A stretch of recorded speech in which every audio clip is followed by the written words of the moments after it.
vamos dar início agora à questão relacionada ao agravo interno. O agravo interno está lá no artigo 1021 e seguinte. Tá? Qual é a finalidade do agravo interno?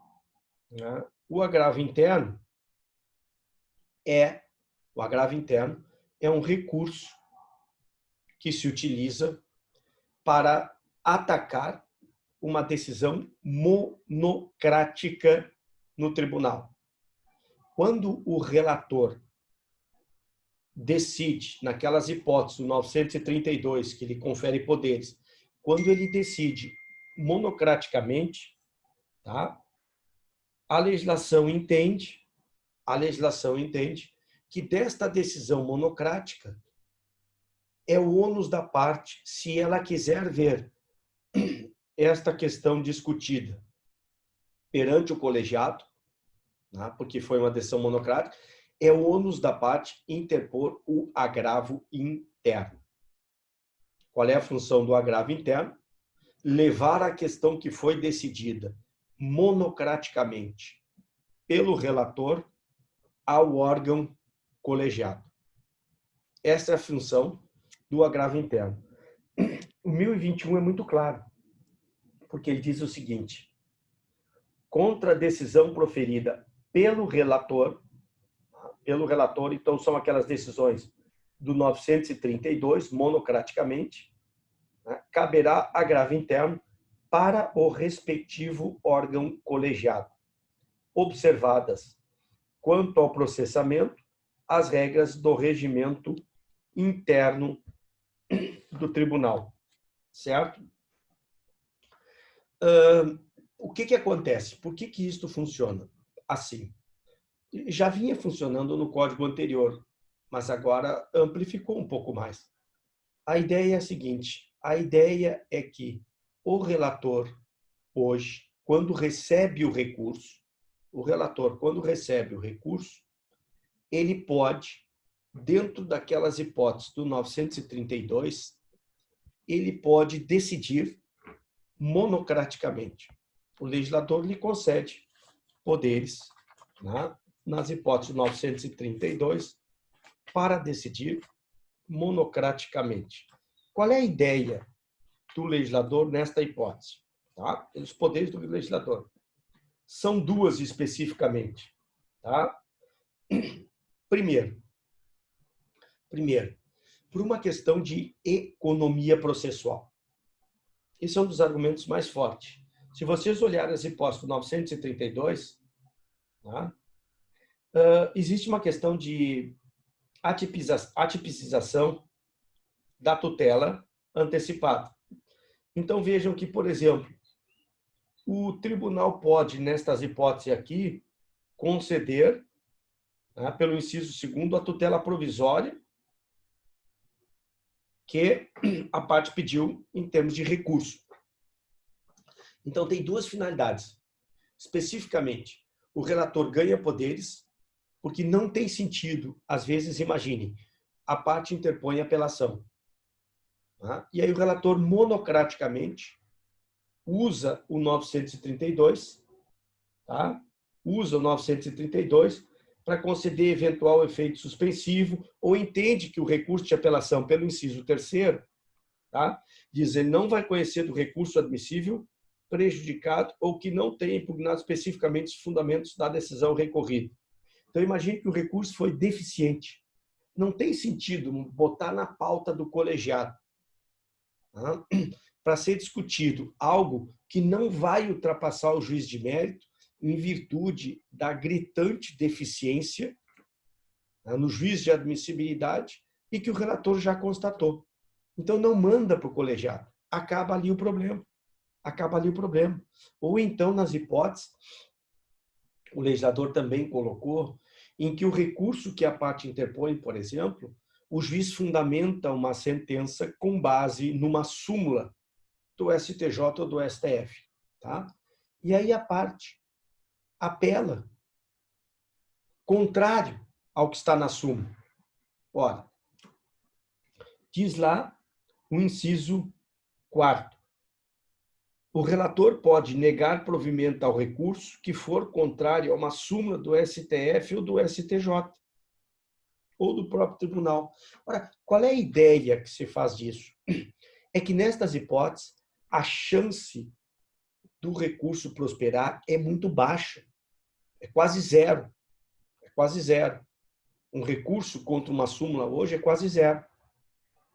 Então, meus amigos, para não perder tempo, o legislador autoriza que o relator possa, de plano, fulminar o recurso. De plano. Uma questão de economia processual. Uma questão de economia processual. Ou então, ao contrário. Ao contrário. Né? Como diz as hipóteses, certo? Lá do inciso sexto, o quinto, depois de facultada a apresentação, dá provimento ao recurso se as decisões for contrária à súmula. Se for favorável, então pode ser tanto num sentido quanto no outro. A ideia é que não se perca tempo quando o mérito do recurso tem mínima chance de prosperar. Tá? Às vezes, a função do relator é fazer valer a jurisprudência da própria Câmara.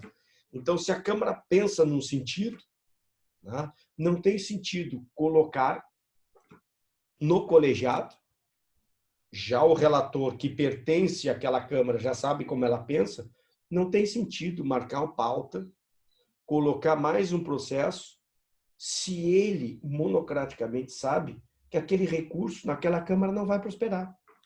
Que aquele recurso daquela Câmara não vai prosperar. Porque ele conhece o posicionamento da Câmara. Então, ele não manda para a Câmara. Ele diz, olha, o posicionamento aqui da Câmara é nesse sentido, assim, assim, assim, e acaba com o recurso da parte. Então, para fazer valer a ideia de hoje que o Código tenta colocar de estabilidade das decisões, eu não gosto da palavra precedente, mas tenta fazer valer estabilidade, né? A padronização tenta fazer valer, a padronização, que é o que está lá no artigo 966, parágrafo 5º do CPC, eu prefiro essa expressão. Então, esta é a função. O relator vai padronizar as decisões da turma e, monocraticamente, ele já conhecendo, elimina o recurso. Tá? Então, dentro dessas hipóteses 932, que autoriza, e o relator agora ganhou muitos poderes no novo código, o relator ganhou muitos poderes, tá? Para barrar um recurso que não tem chance de prosperar, mas a parte pode não concordar com isso, a parte pode não concordar. E aí vem um agravo interno. Ela quer submeter aquela decisão do relator com base no 932, que ela não entende correta, ela quer submeter para a Câmara. Ela pode entrar com agravo interno para dizer, por exemplo, o seguinte, olha, este meu caso não tem nada a ver com o fundamento apresentado pelo relator. Ela pode fazer o distinct ou o chamado overruling. Né? Então, olha, a decisão do relator não tem nada a ver com o que eu coloquei. O relator indeferiu meu recurso porque a Câmara pensa nesse sentido. E a parte vai dizer, não, eu vou entrar com agravo interno porque o meu recurso não se adapta nessa questão. Ele tem esta peculiaridade que o relator não prestou atenção. Aí sim, então, tem razão de ser o agravo interno. Tá? Ele tem razão de ser o agravo interno. Muito bem, esta é a ideia fundamental. Quais são os requisitos, então, agora do agravo interno? Existem alguns requisitos específicos para ele. Parágrafo 1º de 2021 já traduz. Na petição de agravo interno, o recorrente impugnará especificamente os fundamentos da decisão agravada.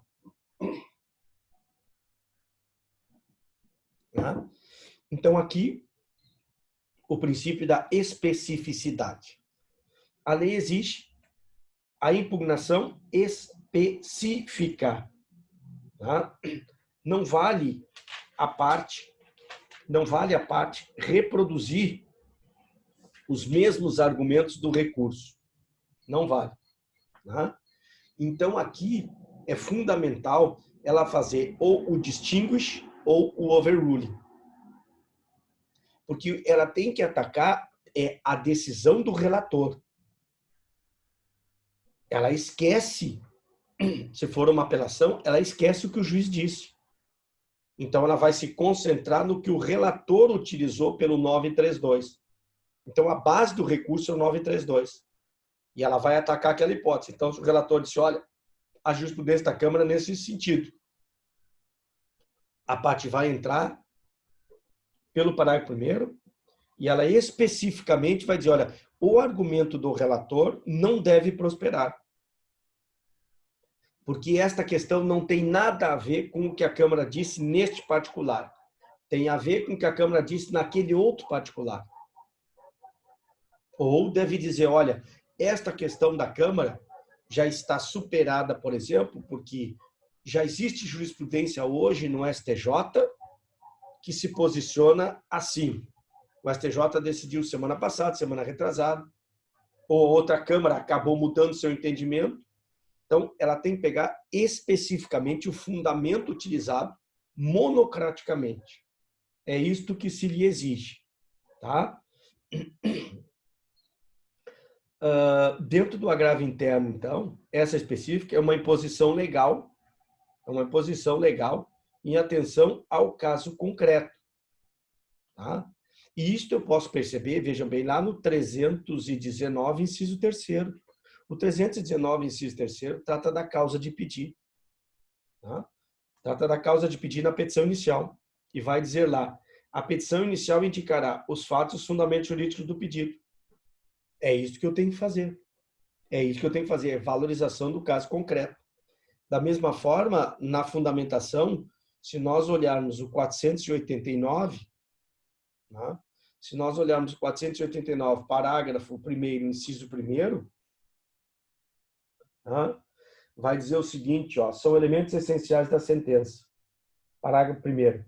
Não se considera fundamentada qualquer decisão judicial, seja interlocutória, sentença ou acórdão, que, inciso 1º, se limitar à indicação, à reprodução ou a paráfrase de atos normativos, sem explicar sua relação com a causa ou a questão decidida.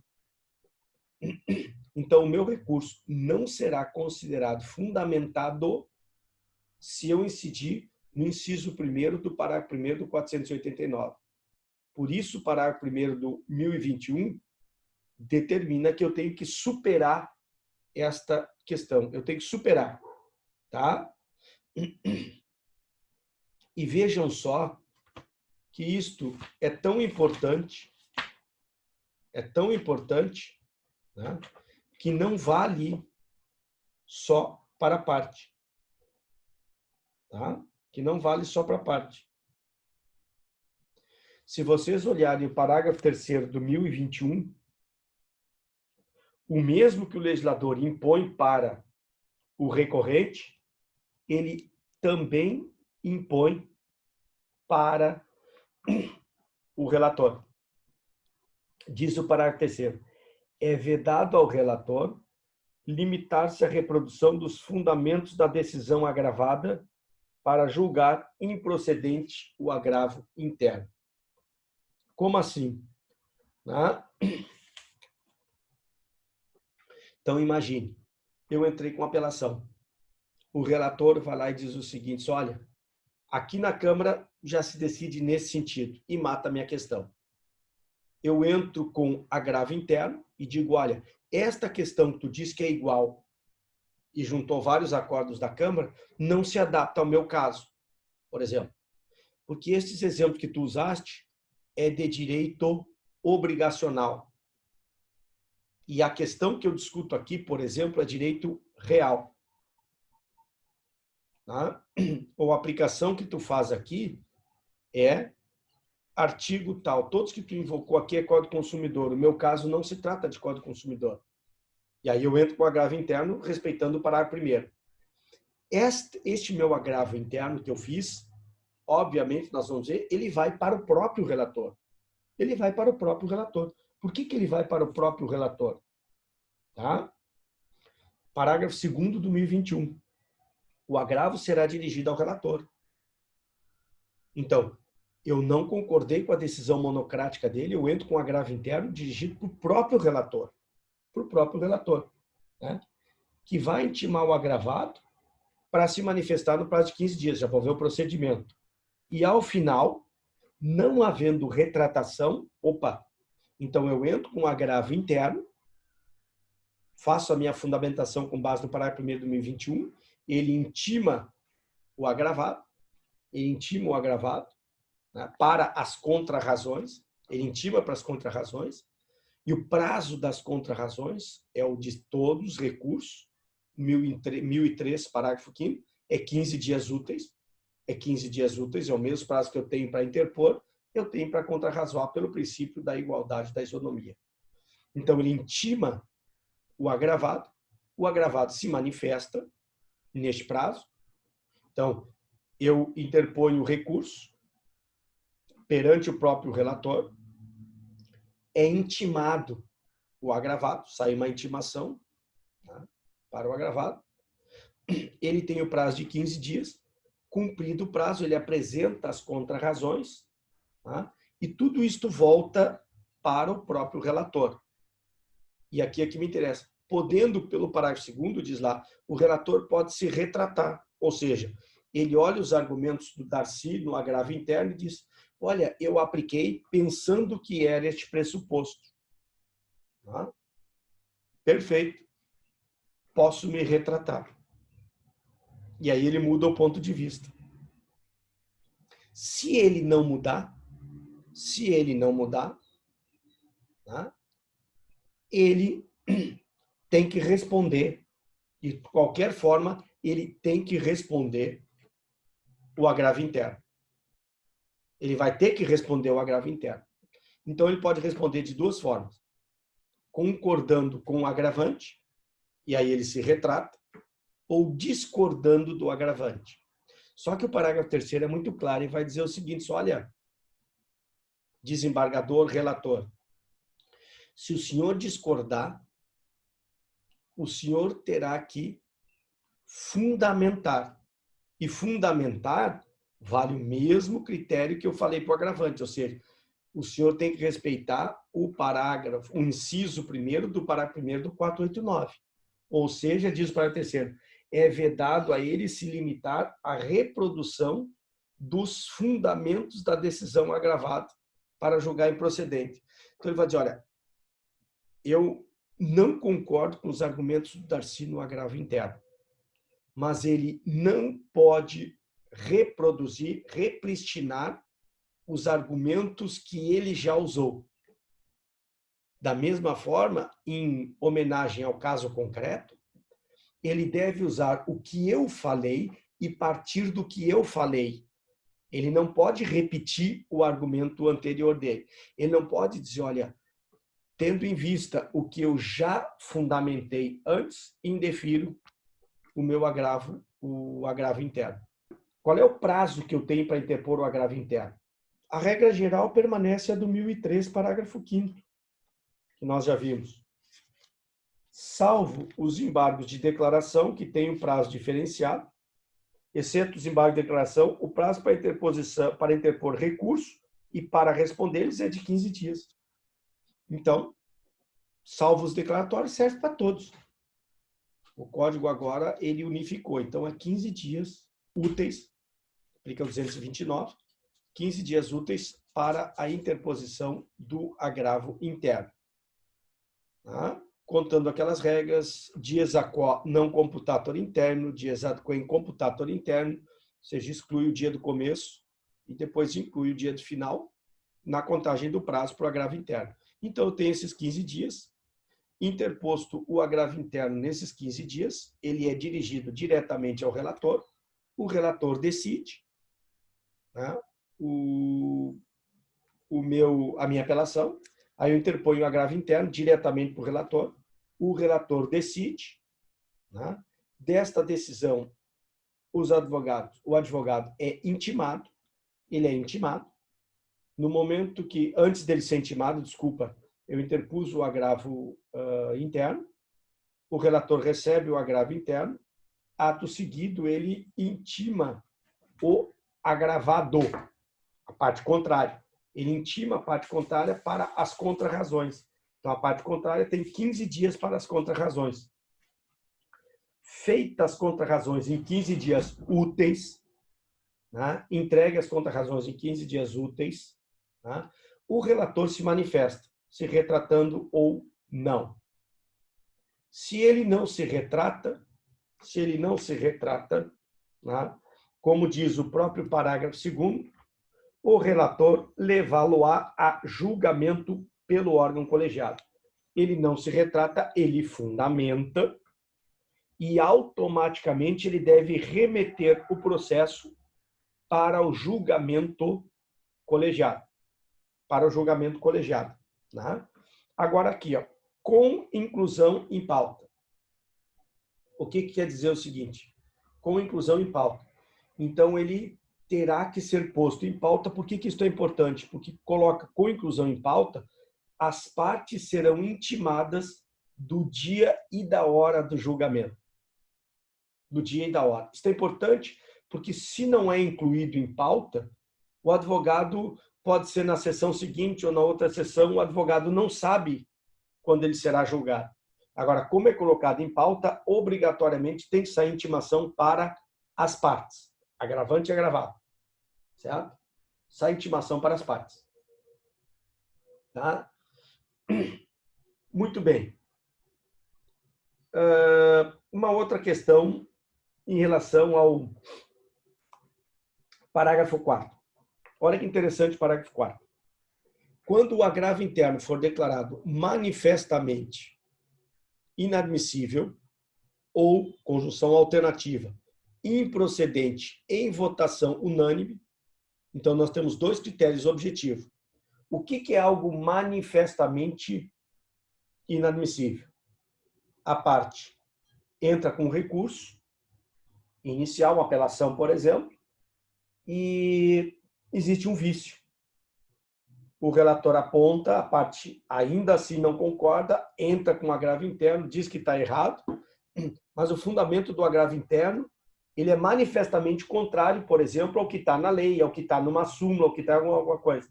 Tá? Então, o manifestamente inadmissível quer dizer que, a olhos nus, eu consigo identificar a ausência do preenchimento do juízo de admissibilidade. Fica patente a hipótese. Ou, conjunção alternativa, improcedente em votação unânime. Quer dizer que o juízo de admissibilidade foi positivo, mas no mérito, os três na Câmara, porque é julgada por três, os três na Câmara, à unanimidade, não proveram o recurso, não acolheram o recurso. O que acontece? Diz lá, o órgão colegiado, em decisão fundamentada, condenará, preste atenção no verbo, condenará o agravante a pagar ao agravado multa fixada entre 1% e 5% do valor atualizado da causa. Qual é a ideia? A ideia é a seguinte, é evitar a interposição de um agravo interno com única e exclusiva finalidade de postergar a decisão definitiva. Ou seja, é um agravo interno, né, com uma função procrastinatória. Então, o legislador disse, olha, se for manifestamente inadmissível, ou se tu perdeu o julgamento do teu agravo interno por 3-0, o tribunal, né, a Câmara, condenará o agravante. E aqui é muito interessante, porque veja bem que pela redação da lei não dá margem a que o tribunal possa dispensar a condenação. Ou seja, ele perdeu por 3-0, mas a causa não era tão escancarada. Deixo de aplicar a multa. Tá? A redação não dá esta margem de liberdade. Porque diz, incidindo, foi 3-0, a critério objetivo, condenará. Veja que condenará não diz poderá, o legislador poderia ter escrito, poderá condenar o agravante a pagar, poderá condenar, ficaria a critério dos desembargadores. Mas o legislador disse não. É condenará mesmo. É 3-0, foi inadmissível, manifestamente, Não há essa hipótese. Mas é óbvio, os tribunais aqui, eles têm aplicado quando bem entender. Não têm seguido o que está escrito, infelizmente. Então, diz, olha, essa tese aqui é muito interessante e é controvertida, deixe de aplicar a multa, porque não considero procrastinatório este recurso, mesmo tendo perdido por 3-0. Não é o que está na lei, mas a jurisprudência tem autorizado o tribunal, nesta hipótese, né, a não aplicar a multa. E veja bem que o parágrafo 5º vai dizer o seguinte: uma vez aplicada esta multa, que é de 1 a 5% do valor atualizado da causa, uma vez aplicada a multa, né, vejam que ela se torna um requisito de admissibilidade para a interposição, por exemplo, do recurso especial ou do recurso extraordinário. Ou seja, diz o parágrafo 5º, a interposição de qualquer outro recurso, que daí pode ser extraordinário ou especial, ou inclusive pode caber embargos declaratórios, né, está condicionada ao depósito prévio do valor desta multa prevista no parágrafo 4º. Então, se eu quiser entrar com recurso, uma vez sendo aplicada a multa no agravo interno, eu primeiro deposito.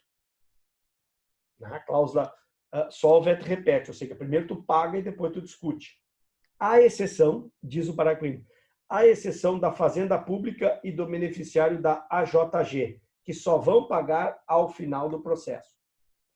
Muitos autores têm criticado porque isto fere a isonomia. Por que só a fazenda pública? Até poderíamos relativizar e dizer, bom, o pessoal do benefício da gratuidade, porque no benefício da gratuidade as multas não estão isentas de pagamento. Tu pode ter assistência judiciária gratuita, mas se lhe for aplicada uma multa, tu terá que pagar. A diferença é que tu só paga ao final, mas vai ter que pagar. Multa paga, não fica isento. Ou seja, o Estado não pode te beneficiar ou te favorecer pagamento de multa para que te use de maneira indevida. Porque se tu tomou a multa, tu usou o processo de maneira indevida. Tá? Muito bem. Aqui existe ainda uma questão muito interessante nesta perspectiva, que é o quê? Que é o seguinte. No código anterior, para que a parte pudesse entrar com recurso especial ou extraordinário, então veja bem, a parte apela. O relator monocraticamente decide alguma questão na apelação ou no agravo de instrumento, usando os poderes do 932, tá? O que acontecia no código anterior? Se eu quisesse interpor o recurso especial ou o recurso extraordinário, eu teria que necessariamente interpor o agravo interno, porque o tribunal entendia que se eu não interpusesse o agravo interno, né, né, não teria havido o esgotamento das vias ordinárias. Né? Então ele dizia, olha, por quê? Porque para interpor o recurso especial, tu tem que esgotar todos os recursos da via ordinária. Então, se cabe agravo interno, tu não interpôs o agravo interno, tu não esgotou os recursos das vias ordinárias e, portanto, não te legitimaria a interposição do agravo do recurso especial. Né? Isso era no Código de 73. Este ponto de vista agora, no novo Código de Processo Civil, né? Por exemplo, tem autores como o Marinoni, que tem sustentado que isto já não se sustenta mais. Por quê? Porque se a finalidade foi ampliar poderes para o relator, atendendo a um processo mais rápido, né, barato e eficaz, não tem sentido, sabendo que não vai prosperar o meu agravo interno, obrigar a parte a entrar com agravo interno e, a partir daí, eu esgotei as vias. É uma formalidade desnecessária. É uma formalidade desnecessária, segundo alguns autores. Por exemplo, Marinoni é um que coloca nessa hipótese. Tá? Que não haveria, hoje, no novo código, teríamos que evitar isso.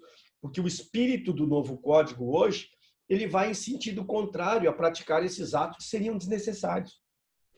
Somente para uma questão formal de suprimento das instâncias ordinárias. Tá? Isso é um ponto que a doutrina tem sustentado, mas eu, como advogado, diria para vocês o seguinte: entrem com o agravo interno. Não deem margem para que se discuta esta questão. Não faça o direito do cliente de vocês correr este risco. Entrem com agravo interno. Alguém pode dizer, bom, professor, se eu entrar com agravo interno, eu corro o risco de tomar litigância de má-fé. Tá? Uma litigância de má-fé, não, a multa do parágrafo 4º. Vocês entram com agravo interno e usam a jurisprudência do STJ, dizendo que, para fins de esgotar as instâncias ordinárias, é que vocês também estão interpondo.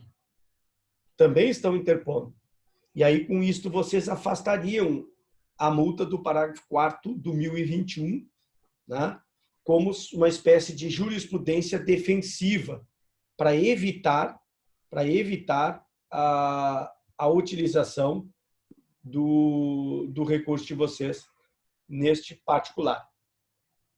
Certo?